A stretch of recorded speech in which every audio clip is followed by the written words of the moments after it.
This is going to be the follow-up, the part 2 of Dr. Anthony Chaffee. The first one was where he went into the plants, the negative side of plants. And this, we're going to dive into those benefits of meat, how we should be eating, even the MTHFR, which is something that's really important to me. And Dr. Chaffee really lays it out with a lot of interesting supporting facts. Welcome to the Sowing Prosperity Podcast with host Logan Duvall. This father of 4 is an Arkansas successful small business owner whose world was turned upside down with the cancer diagnosis of his then 5-year-old son. As Napoleon Hill famously stated, every adversity, every failure, every heartbreak carries with it the seed of an equivalent or greater benefit. Come and join us on our journey to create a blue zone community with a focus on a holistic approach to anti-cancer, regenerative farming, and strengthening local economies.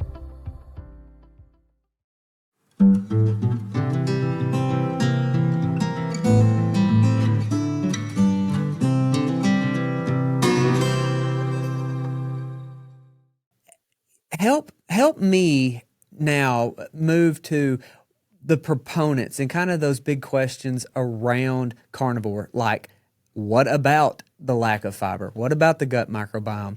What should we be eating as far as some sort of a hierarchy? Because, Dr. Chaffee, what we're trying to do is build out a localized, resilient food system that is nutrient dense. So we have to support agriculture in a way that provides food, right? That for our locale. So help me address some of those concerns, the fiber, the microbiome, and the hierarchy of meats that, I'm in Central Arkansas. What can we focus on to have this prosperity diet, in your opinion?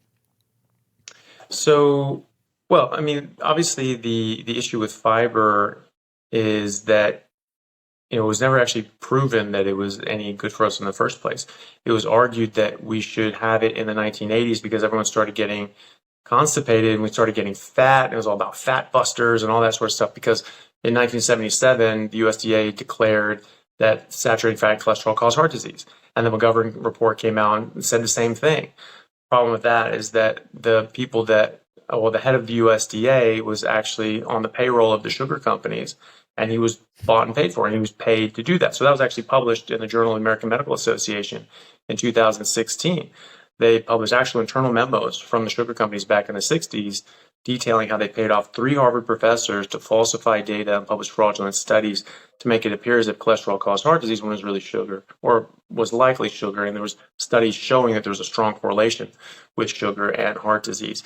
And then to say that sugar was safe, that was what they concluded in there. There was just an empty calorie in itself. It's no problem.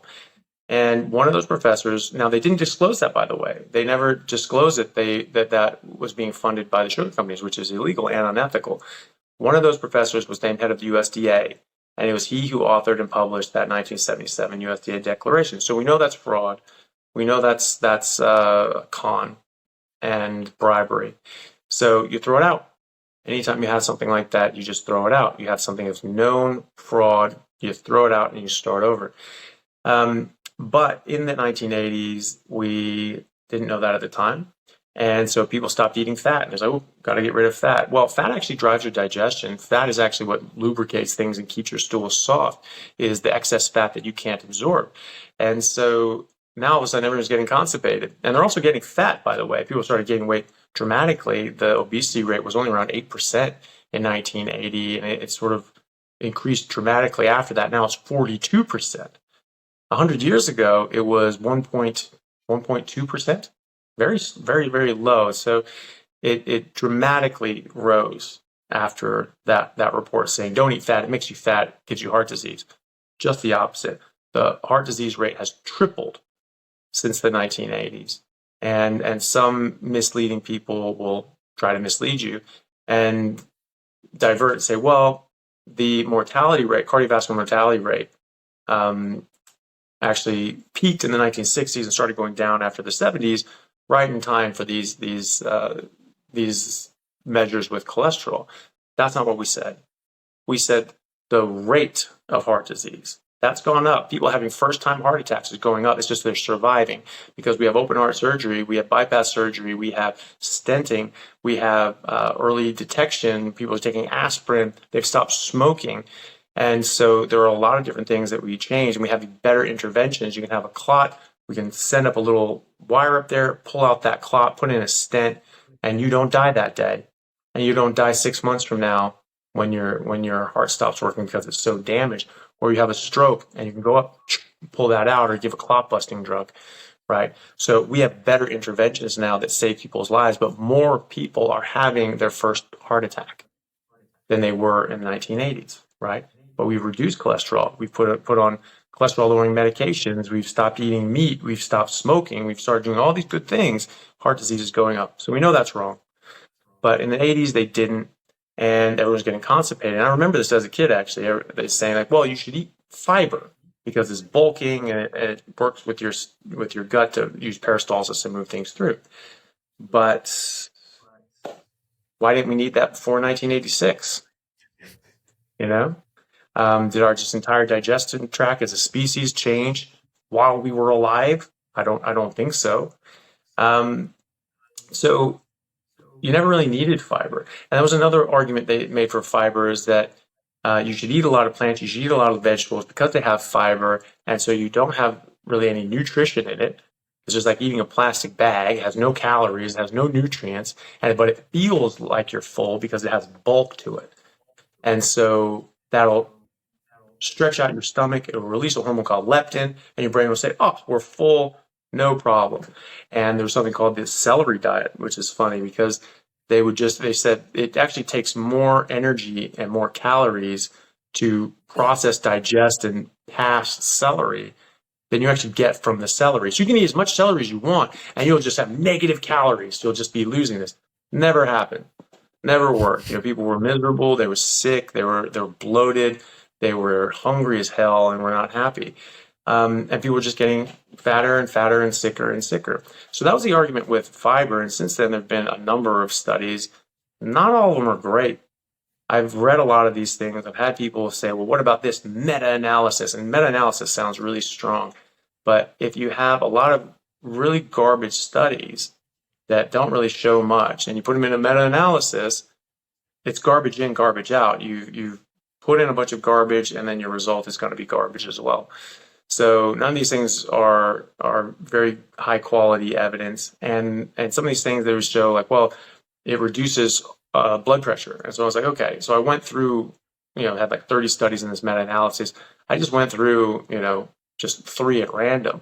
They all had, they dropped blood pressure by like 1.2 points. It's like, okay, technically, yes, you've dropped blood pressure, but it's really not anything to write home about. You also have to think about what the mechanism of what fiber does in your body. You cannot break it down. No vertebrate animal can break down fiber. None. Herbivores that eat fiber, they actually cultivate bacteria that eat the fiber and actually produce as waste fat and protein. Right? We can't do that anymore, which is actually further evidence that we're not supposed to be eating it because other animals can. Other primates can, like gorillas. People say, gorillas just eat green leaves and they get all this protein. No. It's the bacteria. They can break down fiber with their bacteria and they absorb fat and protein. We can't do that. We need to eat the gorilla and get his fat and protein, right? That's how we survive. And so when you eat fiber, you can't really do anything with it. It actually forms a lattice and can actually form barrier protection. It can actually stop you from absorbing about 30% of what you're eating. Okay, well, if you're eating a lot of high octane crap and a lot of processed foods and sugars and carbs and other sorts of plant toxins that aren't great for you, sure, reducing that by 30% is a great idea, right? But if you're eating that with meat, which is nearly 100% bioavailable, perfect nutrition, no toxins, you don't want that. You don't want to delay that. And there are other things in plants that actually delay, that stop you from absorbing things and binding nutrients, blocking your enzymes to break things down and so on. But just with fiber, it's never really been shown convincingly that this is something that's actually good for us. It's been pretty garbage studies that have shown maybe a bit of help, but when compared to eating a standard American diet, which is by all accounts garbage. And so if you're reducing your absorption of that garbage, you get an improvement. Great. They're not doing that with people like myself who aren't eating fiber because they're only eating meat, and you don't need fiber. So I don't think it's going to cause an improvement for me. Now, there are other studies that have shown in people that were symptomatically constipated, had painful bloating, bleeding when they passed stools, and just difficult symptomatic constipation. They took them and they split them up into 4 groups. They said, okay, you keep eating the same amount of fiber, you increase fiber, you decrease fiber, and you guys eliminate fiber completely. And the results were the opposite of what everyone would have guessed, which is people who stayed the same, and people who increased fiber actually got worse. People who reduced fiber got better. People who eliminated fiber completely resolved their symptoms, completely. Okay, and there are studies with Crohn's and ulcerative colitis showing that if you remove carbohydrates and fiber, you can keep people in remission up to 51 months without medication, just by removing fiber and carbohydrates. So is it the carbohydrates? Is it the fiber? Is it something that comes with both? Don't really know, but that's an interesting study. And the list goes on. There's actually a study with over 2,000 patients that actually was shown that the people, the high fiber group, actually died more often of heart disease. Don't know what the mechanism there is, but that's the association. So that's 2,000 people, and that is it was a long-term, large study, and it showed that the more fiber people ate, the more likely they were to die of a heart attack or a stroke. So I don't think you need fiber. There's also other studies that show a strong correlation between increased fiber and increased bowel motions and colon disease called diverticulosis. So, does this help you? Why would it help you? It's something that we can't absorb, we can't utilize, and is difficult for us to process. No animal eats things that they can't digest. Why would they? Right? Why would you eat something if you can't even use it or digest it? The animals that eat fiber can use fiber. We can't, so we shouldn't be using it. There are no animals that I know of that eat fiber that cannot process fiber at all. Right? It just doesn't exist. So I don't think that's something that we should eat. As to the microbiome, well, that's simple. There are studies with the Inuit that actually show that just eating meat gives you the best microbiome you could possibly get. So, so just eat meat. If you're eating what you're designed to eat, your body's going to work the way it's designed to work. We have a symbiotic relationship with these microbes. Our oral biome, our gut biome, these are all things that we've been living with as a species forever. And so what you eat, your biome eats, your oral biome eats, and if you're eating just meat, if you're eating what you're supposed to eat, you're going to have healthy white teeth that don't get cavities, don't get rot. And that's why animals in the wild don't rot out their teeth. The Maasai and the Native Americans, the Native Australians, when Westerners came there, and there's all these accounts of these very dark-skinned people with bright white teeth. They don't have toothbrushes. They don't have dentists, certainly not in the 1600s. And yet, why did they still have their teeth? Why is it that before the agricultural revolution, sometimes the only remains of a skeleton that you had was the teeth, and they were perfectly formed, no cavities, no problems. Then 10,000 years ago, hard line, the skeletons and the teeth of the skeletons were rotten, misformed, crooked, and diseased, right? Because you're eating something you're not supposed to eat, you're going to cultivate bacteria that you're not supposed to cultivate, and it's going to damage your enamel, it's going to damage your teeth. Same thing goes for your gut. If you're eating what you're supposed to eat, you're going to have the gut biome that you're supposed to have, as evidenced by the Inuit, who are eating if they're eating only meat, they have the gut biome they're supposed to have, and that makes sense because what we are supposed to eat, that's going to feed our gut biome, and if that is indeed our optimal diet, we should get our optimal microbiome from that, and we do. Well, let's break into the meat. I think that's great, and I personally have experienced long stretches of carnivore, and it is the best that I've felt. And there has been no constipation ever when I have gone on large time periods of strictly carnivore. So I can attest to that. And the fiber things I mean, just read the literature. I mean, it's there. It's not really that hidden if you try to look. On meat, so we are an agrarian state. We are home to Tyson, so chicken central. And I really want to understand that chicken component from where you are, and then go into how you would rank the meat, please. I have come to the conclusion, I feel like eggs and bone broth are like superfoods, but that chicken muscle meat is not. I don't even know that we should be eating it. And so I really wanted you to go into that from your perspective. And should we be eating chicken? Well, it's not as ideal as other things, especially like the ruminant animals, like the ruminant meat, like cows and bison or venison, sheep, things like that. And that's actually something that Dr. Salisbury noticed in the 1800s, was that beef was number one, lamb was a distant second. So if you're going to eat red meat, you want to go for beef. So they sort of rank that out. If you go down and look at the nutritional rankings of these things, they are very different. And then, but a bigger difference comes from how that animal was raised. And so a big problem with chickens these days is that they're fed a lot of things that they didn't grow up eating, that they're not designed to eat.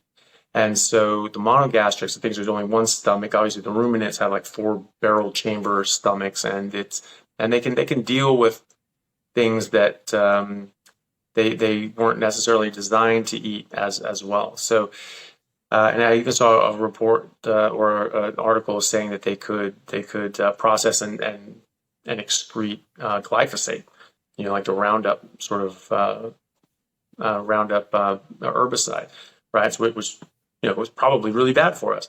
And it seems that if cows eat that, they can actually detoxify it and eliminate it. And so it doesn't get in the meat, whereas other animals, it can, or at least that's suggested that they can. So chickens are sort of in that category. There's monogastric, that they're getting fed chicken or corn and soy, and that's not what they're designed to eat. And so, soy can have a whole bunch of things that they're not supposed to have. They have a lot of linoleic acid and omega-6s, which you need some of. It's an essential nutrient, but you only need a small amount of it. And more than that can cause significant harm. And so a lot of indigenous populations that are lean and strong and have very low rates of disease, they seem to have linoleic acid consumption that doesn't go above 2%. And that seems to be pretty consistent in these populations, even if they eat a varied diet, either very heavily meat-based, very, very fat-based, maybe coconut milk and things like that, or even tribe in Papua New Guinea that actually ate a lot of yams. Obviously not their native cuisine, because that's a New World plant that got taken there by the Europeans, but they still had a very low level of omega-6s, and they had a low rate of disease as well. So interesting.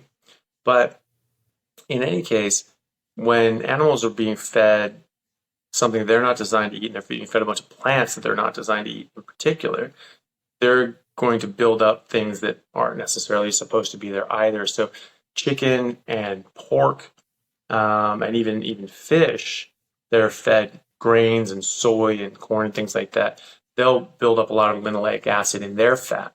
So they'll have a high omega-6 content in their fat. And then we eat their fat, and it's like we're eating those seed oils by proxy. So that can be a problem. Eggs are fantastic. I would agree, they're like a superfood that has all the building blocks and nutrients that you need to form a new life. And so obviously that's all the building blocks for life. It's a perfect protein. It has all the amino acids in the right proportions that we need them. But again, depending on what the chicken is fed, that egg is going to be better or worse for you. So I can't remember the gentleman's name, but he does like a lot of big regenerative farming in America. And he was talking about the average USDA egg is reported to have about 41 milligrams of folate. But his regeneratively raised, pasture-raised chickens had over 1,000 milligrams of folate. So massive difference, really, 20, 25 times the amount of at least that micronutrient. And we do know that grass-fed and finished, regeneratively raised cows have 4 to 5 times the amount of micronutrients than just Safeway beef would. But at the same time, Safeway beef is great. It has everything you need, really in the proportion that you need it, and most people will do fabulously well on that. And so I would sort of rank it like that. I'd have your ruminants up at the top for sure, because they can weed out and eliminate out more of these plant toxins and industrial toxins that we don't want. So they're a great filter for us. And then you get down into the monogastrics like pork, chicken, eggs, and fish, wild-caught fish. Now, if those are pasture-raised, sort of raised in their natural environment, and wild-caught fish, those are much better. I would still rank ruminants above that, though. And then below all that would be the factory-farmed chicken and pork and eggs, and just never eat farmed fish. I just never eat those. Those are not good for you. And dairy is great, but some people can have a problem with it because the casein can be pro-inflammatory. So especially people with autoimmune issues and inflammatory diseases, they tend to need to avoid things like dairy just because they're a bit more inflammatory as well. I'm glad you threw in the dairy. I should have asked about that. I do think there's a considerable difference between raw and pasteurized and commercial dairy there too, for everybody. But you brought up folate specifically, and so I wanted to get your opinion on. So I have got multiple MTHFR gene variations, and so I'm going.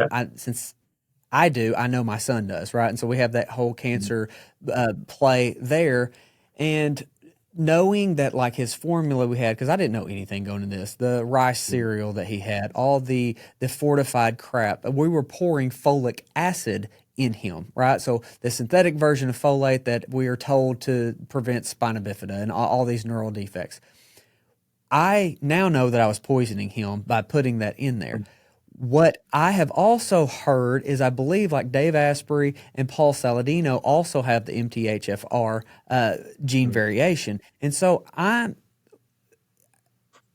putting that together, and then if you take like what Chris Masterjohn says about it's a riboflavin deficiency, how do we make sure that we get the adequate B vitamins, and how are people with this MTHFR gene variations doing on carnivore, especially long term? Yeah. Very good question. I mean, that's one thing when people ask me what they should test and things like that on a carnivore diet, usually nothing unless you have a problem. But one thing I do think is valuable is checking for folate. And if you don't know if you're MTHFR, if you do know you're MTHFR, then you will need more folate. But not everybody knows that. And so check your folate. If that's low and you've just been eating a lot of red meat, then okay, well, for whatever reason, you're not getting enough. And but the simple solution is you just eat liver a couple times a week, because there's a lot more liver in or a lot more folate in liver. And so that's basically supplements for carnivores, is just a bit of organs, because those are so nutrient dense that that can actually be a problem. If you eat too much of these things, you can actually get an overload of the fat-soluble vitamins or metals such as copper and the fat-soluble vitamins such as vitamin A. So you can actually get a problem with that. So you still want to keep it in proportion. You still don't want to overdo it. So remember that if you go hunting and you take down a buffalo, it has meat on it that's going to last you 2 years, and it has 1 liver, right? So just to keep that in mind, not everybody needs that. Most people don't. I mean, I've eaten liver, I think the count is 6 times in the last decade. So not that much. And I've been carnivore for 6 years now. And my folate's fine, but not everyone's is. And so if you're in that category, if you have the MTHFR, you're going to be in that category. You need to eat liver, not even all that much, just a bit, 2 to 3 times a week. Just have that in your diet, and you should be fine. And so the people that I've seen that have had problems and realized that they were low folate, they just added in chicken liver or beef liver. Some like to avoid or mix it up, because beef liver can have a lot of copper, and so maybe they'll have beef liver sometimes and they'll just use chicken liver other times. But just having some sort of animal liver 2 to 3 times a week takes care of that. I mean, you should be able to get everything you need just from eating meat. That's what we're designed for. We're not eating wild animals anymore. The equivalent would be, you know, getting venison or a regeneratively raised grass-fed and finished cow, which will have a lot more folate in it, just like, the eggs that we were talking about before, 20 some times the amount of folate in it. So you're going to be fine if you're eating that sort of natural thing. Not everyone has access to that. Most people don't. And so if you don't, you just go to the next bar up, which is organs. Awesome. Great. And then a convenience there. Are you kind of pro or anti the desiccated organs? Well, if people need them, and I mean, they should just sort of get used to or learn how to cook liver. It's easier. It's a lot cheaper, and it actually doesn't taste bad. I've noticed it's sort of like seared ahi. Like if you just sear liver real quick, and keep it raw in the middle, it's delicious. It's so much better. I actually like it. It actually tastes good. But if it's cooked all the way through, no, thank you. I don't need that shoe leather. But if you just sear the outside and keep the inside raw, it actually tastes good. I did some things where I took like strips of liver, very thin, and I put a bit of salt on it, put it on drying racks because I like to dry out my steaks. It sort of concentrates the flavor, helps them brown better. And so I got some liver once, and I was like, let's try it with that. The next day, it sort of dried out a bit, and the salt soaked in. I was like, well, that actually tastes good. And I had like a whole tray of it, so I sort of had a bit every day. After about 4 days, they turned like a lot more dry and sort of gummy. They had like the consistency of like a gummy bear. And like that was something that I sort of missed, was that tactile sort of gummy candy sort of thing. And all of a sudden I had this like meat gummy. And I'm like, this is awesome. And I just loved them. And actually I was like, this is good. And I just like ate a bunch of them. But your body even tells you, your body sort of tells you they taste really good because your body wants those nutrients. But eventually your body just says, yeah, okay, that's enough. And I just naturally stopped. So I had like sort of 4 pieces and that was it. But so there are things you can do. And I think it's best if you do it like that. But if you can't do that and you're just really fighting against it and you are MTHFR or you're a bit deficient for another reason, then yeah, you could do the desiccated liver. But I think it's, if you're able to sort of just eat it, I think it's best to just eat it. I think that's fair. That's a great answer. One thing I've noticed with like the meat-based diet, the carnivore, is that there's almost a consciousness that goes around it being more connected to food. And I don't know if that's just because we are relying on another living, a sentient being there, but we have gone down to White Oak Pastures and filmed a documentary with Will Harris, and actually Will's coming on the podcast tomorrow. The Nice. support for regenerative agriculture by the carnivore community is a beautiful, beautiful thing that I am really hoping that we can keep that train going. It's like what you went up and did. I believe her name was Maggie up in Canada. Like that was a mind-blowing story. Like that was so cool. How do you feel we can keep pushing that on? And why is that just so important? But because it surely is to me and our audience, but why is it important to you or for you to see that regenerative movement continue?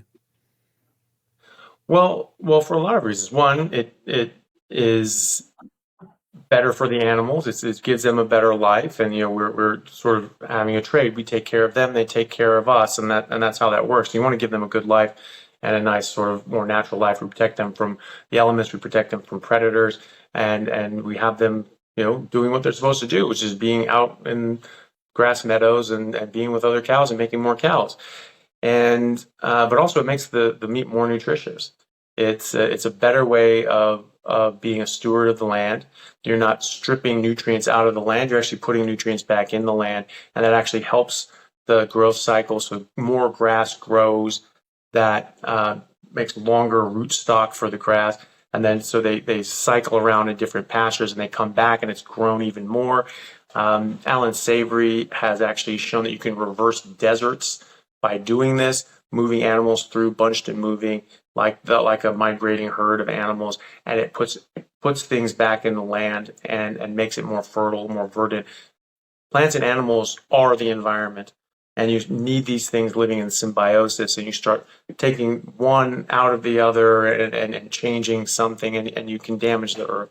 So I think it's important from that standpoint. I think it's important from animal welfare point of view, from our point of view, getting more nutrition, and also because we want this to be sustainable. We want this to actually benefit the planet. We don't want to just drag things down, which is the direction we're going now with large monocrop agriculture. It is actually its days are numbered. Unfortunately, it's damaging the land. We're losing 27.5 billion tons of topsoil a year. That's a vanishing resource. It takes 500 years to grow a centimeter of that, and we're losing an area the size of Kentucky every single year. With our current farming practices, we till up a whole field and the rain washes most of it away and the wind blows a lot of it away. This is what happened in the Dust Bowl era in America. It almost turned the middle of America into another Sahara desert, and that's because of our farming practices. And thankfully, we recognized what was going on. We were able to sort of stop it, but that is what can happen. The Sahara desert actually is a man-made desert, and I think that was from agriculture back in the ancient world. The pyramids and the Sphinx they took soil samples in the 90s and realized, wow, these weren't desert people. These were actually built in jungles. These were jungle pyramids. That's a jungle Sphinx. And now it's a desert. Mesopotamia, the Persian Empire. You read accounts of the Persian Empire, Gilgamesh, the oldest ever written epic that we have, that describes an area of green, lush grass fields with deer and antelope and all these different sorts of animals and cedar forests and all these sorts of things. That's in modern day Iraq, right? So that's where agriculture was first invented. And it actually strips the land and loses topsoil and causes deserts. Animals reverse that. So if we want to be as healthy as we possibly can, we need animals, and we need to do it right. We need to do it in a way that helps the land. It doesn't hurt the land. The great thing about animals as well is that you can do it on any land. You can do it in the mountains. You can do it in forests. You can do it in rangeland. You can't grow crops in those areas. You can only grow crops on arable land, which is only 4% of the Earth's surface, including oceans, obviously. Not that much. So rangeland and forest land make up another 25% or so of the Earth's surface, not including oceans. So the majority of land on Earth is rangeland, forest land.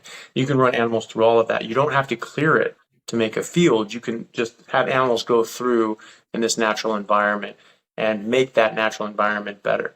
So in order to support a growing population and support it well, and to make people healthy and to make the land healthy and the animals healthy and everything healthy and better, you need to go to regenerative methods. And I think that model is the best to meet all of those demands. Thank you for that. I agree wholeheartedly, my friend. Thank you for the work that you're putting out. Thank you for you're in Australia right now in the middle of the night, and you jumped on here with me. Appreciate your time, your wisdom. Where can we send people to help benefit you, and what's next for you?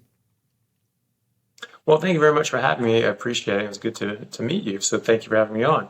I have social media. I'm on Instagram. It's just Anthony Chaffee, MD. And I have a YouTube channel by the same description, Anthony Chaffee, MD. And I put out a lot of videos, at least once a week, if not more. And I have a, sort of a back catalog and everything like that.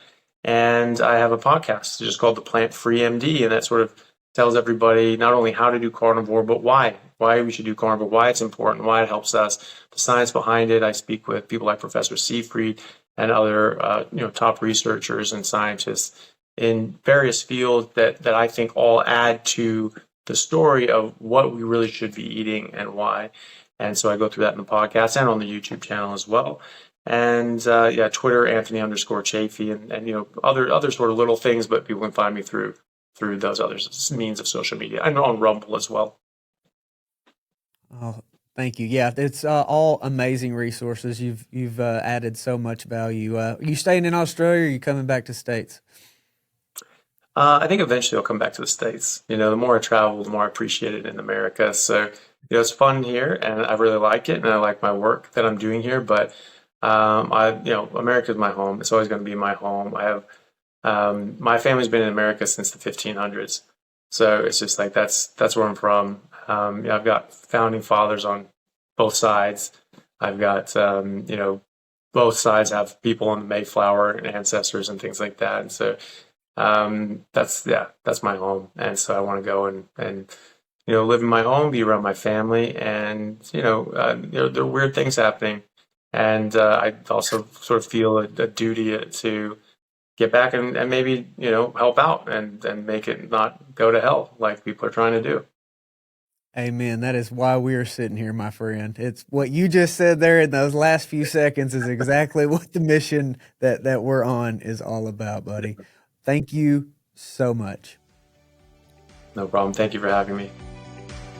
Again, the podcast is one of my favorite things in that I get to meet with people like Dr. Chaffee. I think that these wisdom, the different views, something to just give us something to talk about, to think about and question. That way it can sow prosperity in our own lives, in our own communities, based on just questioning and the cause and effect. So please check out, like, share, subscribe, do all the things to help get the Sowing Prosperity message out.